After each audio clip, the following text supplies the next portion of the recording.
This is Miss Carol coming to you with our last lesson. It's a very short lesson and I think you'll enjoy it. It's called Snack Attack. And in this lesson, we talk a lot about making good choices for snacks. Remember that 2 food groups make a snack, not just one. So celery and peanut butter is a good snack, not just celery.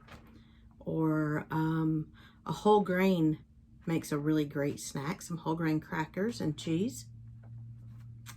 Also making choices like having fruit or a vegetable for a snack. So Meredith is going to share that with you some more.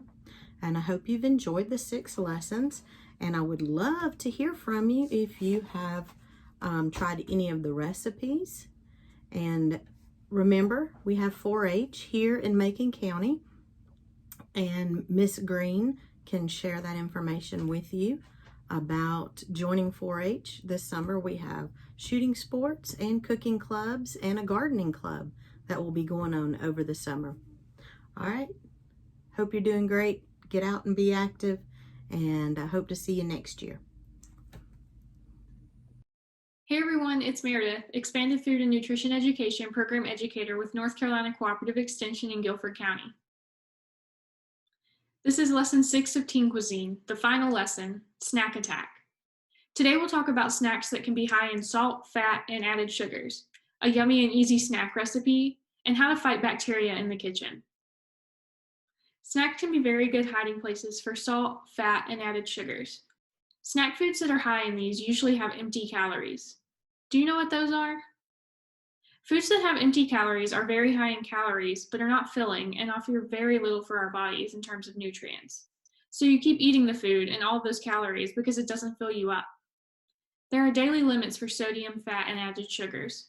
Let's look at these nutrients on the food labels of some snacks. We're going to first look at sodium, and sodium is usually found in salt in food. For the cheese pizza food label, we see that it has 480 milligrams of sodium, which is 20% of the daily value for sodium. For the chicken fried rice food label, we see that it has 500 milligrams of sodium for 1 serving, which is 22% of the daily value, and then 1,460 milligrams for the whole container, which is 63% of the daily value. For the crunchy cheese snack, we see that it has 250 milligrams of sodium, which is 10% of the daily value. So if we add all of the daily value percentages, we can see what percentage of the daily value would be if we ate 1 serving of each of these products. The total is 52% of the daily value, and this is only for 1 serving of each of these snacks. Now I'll tell you the recommended limit for sodium in a day. The limit is 2,300 milligrams of sodium. So 1 serving of each of those snacks is over half the daily limit. And again, that's only 1 serving. Now let's look at fat on some food labels. We're going to look at the cheese pizza again, and it has 13 grams of total fat, and a lot of that is saturated fat, which we want to stay away from. For the chicken pot pie food label, we see that 1 serving has 22 grams of total fat, and the whole container has 48 grams of total fat. And again, this product has a lot of saturated fat that we don't want. For the chocolate chip muffin, we see that it has 23 grams of total fat and also has saturated fat. Now, let's add all of the grams of total fat so we can see how much fat it would be if we ate 1 serving of each of these products. The total is 58 grams, and this is only for 1 serving of each of these snacks. Are you ready for the recommended limit for fat in a day? The recommended limit for fat is 40 to 60 grams. So only 1 serving of each of those snacks is only 2 grams away from the limit. All right, let's look at some sugar on food labels. For the chocolatey ice cream food label, we see that it has 23 grams of sugar. For the powdered donut food label, we see that it has 14 grams of sugar, and it shows that all of that is added sugars. For the chocolate chip muffin food label again, we see that it has 35 grams of sugar, and it shows that all of that is added sugars. Now, let's add all of the grams of sugar so we can see how much sugar it would be if we ate 1 serving of each of these products. The total is 72 grams for only 1 serving of each of these snacks.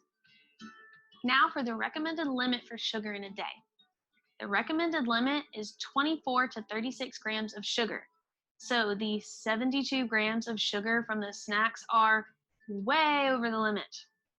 There are many snacks that are very high in salt, fat, and sugar, and now you know how to look for them. Here's a reminder of the daily limits for sodium, fat, and added sugar. There are many healthy snack options. Choose snacks that are whole grain or at least 50% whole grain, contain fruits or vegetables, provide at least 10% of the daily value of some major nutrients, have 200 calories or fewer per serving, and be mindful of how many servings you eat, and choose snacks that are low in added sugar. Dietary guidelines recommend that we do not eat more than 6 to 9 teaspoons or 24 to 36 grams of added sugar a day. If you gradually reduce the amount of sugar in your drinks, you won't miss it in the future. Think about the number of drinks that you consume each week. Health consequences of consuming high amounts of sugar include weight gain, type 2 diabetes, and increased appetite. Let's watch a quick video to review how to identify added sugar. So how are we supposed to know if there's added sugar in our foods and drinks? Well, we're going to use the nutrition facts label and the ingredients list.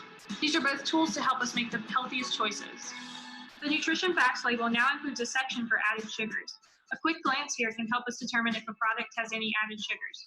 However, it's still useful to know what to look for in the ingredients list.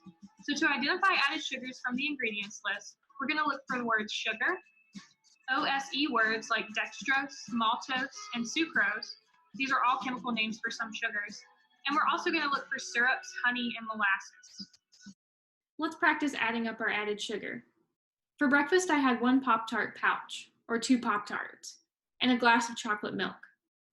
Using the nutrition facts label, I can find the amount of added sugar in each food. Remember, 4 grams of added sugar equals about 1 teaspoon. So, adding them all together, I consumed 46 grams, or about 11.5 teaspoons of added sugar, and that was just at breakfast. But we don't have to eliminate our favorite foods altogether. Instead of eating both Pop-Tarts, I could eat just one. And instead of chocolate milk, I could switch to low-fat 1% milk instead. That would be about a 75% decrease in the amount of sugar I ate for breakfast. A nutrient-dense snack that's often overlooked is a fresh salad with fun toppings. You can create your own tasty salad considering the color, flavors, and textures that are a part of each of the ingredients you use. Choose ingredients that are unusual or distinctive for salads, so you'll be challenged to try new, different combinations of foods. Here's the recipe for herbed popcorn and pretzel mix. We'll watch a video about making this recipe. Do you love eating popcorn? A lot of people do, including me. Americans eat around 17 billion quarts of popcorn every year. This treat can be high in salt, fat, and sugar depending on how you fix it.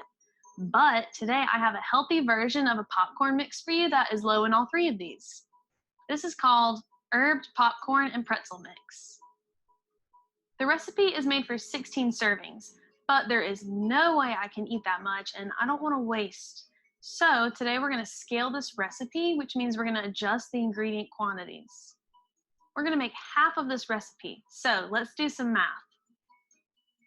In our new recipe, we're going to need 1 bag of 94% fat-free microwave popcorn, popped, which, by the way, is a whole grain. Instead of 5 cups of unsalted pretzel twists, how many do we need? We will now need 2.5 cups. We'll need ½ tablespoon canola oil or nonstick cooking spray, ½ tablespoon dried parsley, ½ teaspoon garlic powder, ½ teaspoon ground black pepper. Instead of ½ teaspoon of onion powder, how much do we need? We will now need 1/4 teaspoon onion powder. And instead of 1/4 teaspoon of dried thyme, how much do we need? We'll now need 1/8 teaspoon dried thyme. Below are measurement equivalents just for future reference. So first we need to get out all the ingredients and utensils, then pre-read the directions and wash our hands before we start. Pause now to do so. First, in a large mixing bowl, toss popcorn and pretzels together. I already have these square pretzels, so I'm just using them instead. You can substitute what you have at home if needed. We will skip step number 2 because we are using cooking spray instead of oil, but we will still mix all of the spices in a separate bowl first. So we lightly spray popcorn with non-stick cooking spray. Then add spices and use mixing spoons to toss together. Throughout this series, we've talked about ways to stay safe in the kitchen. Many of those tips were ways to prevent the spread and growth of bacteria, and they can all be summarized in this one picture. The 4 rules are: clean, wash your hands and surfaces often. Separate, don't cross-contaminate. Cook, make sure all food reaches the appropriate temperature. This ensures bad bacteria like salmonella are killed and you won't get sick. And chill, refrigerate promptly to avoid the temperature danger zone. Let's see the different ways we can follow these rules. For clean, we need to wash our hands for 20 seconds before food preparation, and each time after we touch something non-food related or raw meats or eggs. And we need to wash our surfaces before and after food touches it. This includes counters and any container or appliance that touches food. For separate, we need to keep raw meats and eggs away from ready-to-eat foods so we don't cross-contaminate. This includes using separate cutting boards for meats, not putting any ready-to-eat foods on surfaces raw meat has been on, and storing raw meats in the bottom of the fridge, below ready-to-eat foods. For cook, we need to cook foods to the proper temperature, especially meat and eggs. Chicken and leftovers heated to 165 degrees Fahrenheit, hamburger heated to 160 degrees Fahrenheit, eggs cooked until the whites and yolks are firm, and pork and fish heated to 145 degrees Fahrenheit. Make sure to use a food thermometer correctly to measure these. For chill, we need to put food in the refrigerator or freezer promptly. This means as soon as you can before it's been out for 2 hours. This slows down or stops most bacteria growth, but food will need to be thrown out after a couple of days to be safe. The best way to reach and maintain a healthy weight is to develop healthy habits for life. Dieting can be dangerous, especially when it involves making major cuts to what you eat, or when you go back and forth between dieting and not dieting.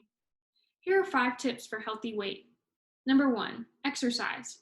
Regular physical activity can burn the needed calories and improve your mood. Adding the smallest amount of extra physical activity to your day can actually make a difference. Reduce your screen time. Set reasonable limits on the amount of time you spend watching TV, playing video games, and using your phone, tablet, or computer for things other than schoolwork. Make sure it doesn't cut into time when you need to sleep. Number 3, watch out for portion distortion. Big portions of food and drinks like soda can end up adding a lot of extra calories. Start with smaller portions or sharing a meal with someone, and wait to see if you're full afterwards before getting more. Number 4, eat 5 servings of fruits and vegetables a day. As we know, fruits and vegetables have vitamins and minerals, but they also have fiber, which helps us feel full and end up eating less extra calories. Number 5, don't skip breakfast. Breakfast starts up your metabolism, burning your calories from the beginning of the day and giving you more energy. If you skip breakfast, you can end up being so hungry later on that you eat more than usual. Now let's review for the last time. Do you remember the daily limit for sodium, fat, and added sugars? The daily limit for sodium is 2,300 milligrams.